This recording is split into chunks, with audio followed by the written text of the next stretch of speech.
सिद्धेभ्यः। आदरणीय अध्यक्ष महोदय, सभी अभिभावक एवं प्यारे विद्यार्थियों, ये विदाई समारोह का उत्सव है। ये विदाई समारोह जिंदगी से नहीं हो रही है। केवल विद्या निकेतन में पढ़ने के उपरांत आप कहीं अन्य जगह प्रवेश लेंगे, वहां अध्ययन करने वाले हैं। ये तो एक छोटा सा पड़ाव है।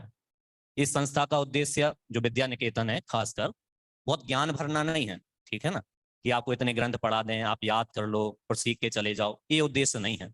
जितना आप 3 साल में पढ़ते हो, आपको रुचि होगी तो आप 15 दिन में बैठ के इतना पढ़ सकते हो, कोई बड़ी बात नहीं है। लेकिन जो आप में इस तत्व ज्ञान के प्रति रुचि जागृत हो जाए और ये आपको अनुभव होने लगे कि जीवन में ये सबसे ज्यादा महत्वपूर्ण है, इससे बड़ा और कुछ नहीं है जीवन में। यदि लौकिक सुख सुविधाओं को चुनने का अवसर मिले और दूसरी तरफ इस तत्व ज्ञान को चुनने का अवसर मिले, तो आप किसको चुनते हैं? यदि आप तत्व ज्ञान को चुनते हैं तो संस्था का उद्देश्य सफल हो गया और हमें कुछ नहीं चाहिए। यदि आप लौकिक सुख सुविधाओं को तवज्जो देंगे तो फिर हमें विचार करना पड़ेगा कि हम इतने सफल हो पाए या नहीं। आप इस बात में निराश ना हो कि आप संस्था से जा रहे हैं। संस्था यही है और हमेशा चलने वाली है। आप कभी भी आओ, कभी भी अध्ययन करो, और ये भी मत सोचो कि आखिरी बार बोल रहे हो, ठीक है ना, अभी बोलने की शुरुआत हुई है। अब आप कभी भी आओ और कभी भी बोलो। अभी आप पढ़ रहे थे, अब आप पढ़ाओ, मार्गदर्शन करो। आपके ही छोटे भाई हैं ये तो सब, ठीक है ना, तो आपको तो जुड़ के रहोगे ही, हमें तो ऐसी उम्मीद है ही। दूसरी बात, मैं उन अभिभावकों से कहना चाहूंगा, विगत दिनों से जब मैं यहाँ रहा हूँ तो एक बात मुझे बहुत खली है और आप ये महसूस करेंगे, शायद आपको थोड़ा बुरा भी लगे, लेकिन समझने की बात है। आप में से आप किसी डॉक्टर के पास जाते हैं, कोई रोग हो जाए तो वो कोई दवाई देता है या आपके शरीर में इंजेक्शन लगाता है, चीरफाड़ करता है, तो आप अविश्वास करते हैं क्या उस पर कि नहीं ये दवाई क्यों दे रहे हो, ये वाला इंजेक्शन क्यों लगा रहे हो? ऐसा आप नहीं करते। आप विश्वास पूर्वक जाते हैं और अपने इस कीमती मानव जीवन को उस व्यक्ति को सौंप देते हैं, वो चाहे उस शरीर के साथ कुछ भी करे। क्यों? क्योंकि आपको विश्वास है, तो आपने उसके ऊपर छोड़ दिया। मैं आप सबसे कहना चाहता हूं कि आप पहले विद्यालय या महाविद्यालय का या किसी भी व्यक्ति का, टीचर का, शिक्षक का अच्छी तरीके से निर्णय कर लें कि आपको अविश्वास की जरूरत ना पड़े। यदि आपको विश्वास है कि ये जो शिक्षक हैं, इनने हमारे बच्चों को डांटा है, मारा है, फटकारा है या किसी बात पे बार बार टोक रहे हैं, तो आप हम पे विश्वास करिए कि हम बिना किसी कारण के नहीं टोक रहे। उसके पीछे हमारा कोई बड़ा उद्देश्य होगा। आप यहाँ नहीं है, हमें पता है। बार बार यदि किसी गंदी आदत को टोकेंगे तो 4 बार में नहीं छूटेगी, 10 बार में छूटेगी। लेकिन आप उसका अर्थ क्या ले लेते हैं कि हमारे ही बच्चे को टोकता है।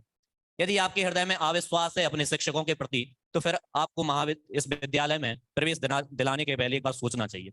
यदि आपने प्रवेश दिलाया है, फिर निश्चिंत हो जाइए, ये हमारी जिम्मेदारी है कि आपका बच्चा यहाँ आया है तो एक विवेकपूर्ण व्यक्तित्व बन के यहाँ से निकलेगा। और जीवन में और चीजों से सबसे ज्यादा जरूरी चीज है वो विवेक है। लौकिक दुनिया में तो है ही, धार्मिक दुनिया में भी ये सबसे महत्वपूर्ण चीज है। इस व्यक्ति में हिताहित की बुद्धि है, वो सर्वश्रेष्ठ है, और वो बुद्धि आपको यहाँ से लेके जानी है। आप जहां भी जाएं, आपके पेरेंट्स आए होंगे, अभी तो आपको बहुत पढ़ाई करनी है, तो ये बात याद रखिए, उन पर विश्वास करिए। बहुत सारे अभिभावक बार बार शिकायत करते हैं किसी बात को लेकर, सुख सुविधाओं को लेकर भी करते हैं। ये संस्थाएं सुख सुविधाएं देने के लिए नहीं खोली हैं, इस बात को आप याद रखिए। फिर भी मैं ये दावा करता हूं, आज देश में जितनी भी संस्कार देने वाली संस्थाएं हैं, इस संस्था से ज्यादा सुविधाएं और किसी संस्था में नहीं है। फिर भी आप सुविधाओं की अपेक्षा करते हैं, तो हमें आपका दृष्टिकोण पता चलता है कि आप किन बातों को ज्यादा तवज्जो देते हैं। आप कभी ये नहीं पूछते कि बेटा तुमने 2 नई बातें क्या सीखी, तुमने किन ग्रंथों का अध्ययन किया, तुम्हें किस व्यक्तित्व में ये खासियत अच्छी लगी। फिर आपको भी विचार करने की जरूरत है। बच्चों की इसमें कोई गलती नहीं, वे तो उन्हें तो जो सिखाओगे, जो बनाओगे, वे बन जाएंगे।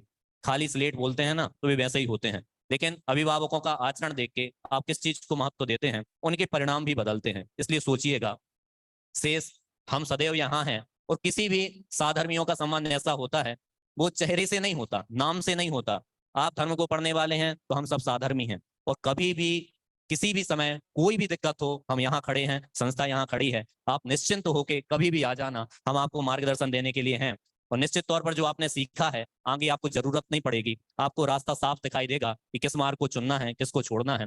आपका उज्जवल भविष्य इस तत्व ज्ञान में होप है, और जीवन पर्यंत अपने आप में स्वयं उतारें, अपने परिवारजनों को भी इस तत्व ज्ञान से लाभान्वित करें। ऐसी मंगल भावना है। जय जगन्नाथ।